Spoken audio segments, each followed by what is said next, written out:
নির্বাচন বর্জন করবো শেখ হাসিনাকে কথা দিছি নির্বাচন বর্জন করবো সেলিম ভাইকে কথা দিছি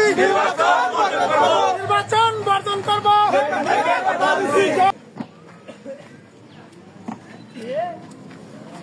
আচ্ছা দেখে অবৈধ নির্বাচন অবৈধ নির্বাচন শেখ হাসিনাকে কথা দিছি